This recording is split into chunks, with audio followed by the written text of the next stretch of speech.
Well, just you made it sound very easy, so I just want to break that down a little. You grew up with the uncles, the family, the neighborhood, the pretty handy, crafty group you're around always. But now you're taking a building down to like its original bones and putting it back together. I mean, there's pricing, there's quality, there's material. Like that's nothing to sneeze at. Like that's a huge project. Like was it just the confidence in the people that were your network that were going to screw you? Like that's a big deal, I guess. Yeah. Kind of tell us a little more what you're thinking about at that time. I'll tell you, I didn't know any of that, right? I didn't know. I mean, everybody was telling me what was your budget, what was this. I was like, man, I got a good deal on the property.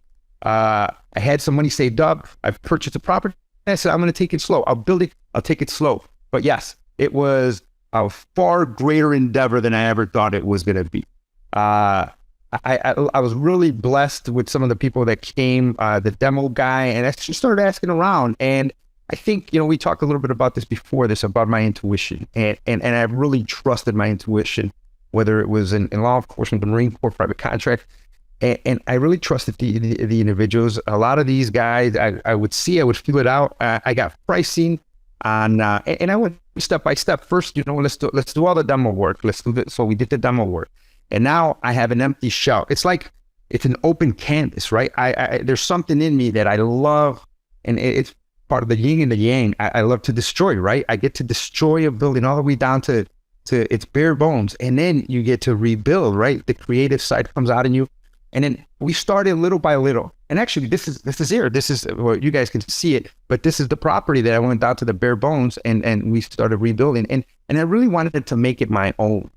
So it was a slow process. It took me, as money was coming in, I wasn't getting any loans off of this. I maxed out all my credit cards.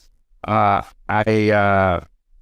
pretty much went broke trying to build this property up. But I was all in. After all said and done, I paid $250 all in for this property. And what was heartbreaking, this was in 2017, 2018. When I refinanced, at the time, the property appraised for 165 or 169, something like that. I was only able to pull 80% of that. But it was my home. I made it my own. And I was really proud of where I was. And then I had another apartment downstairs. I got a great tenant. So that kind of helped alleviate some of my payments.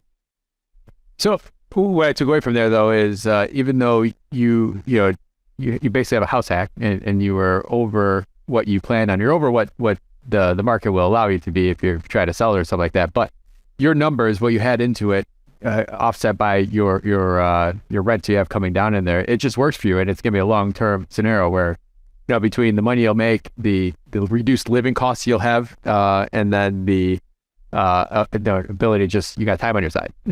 That's what makes this make sense for you.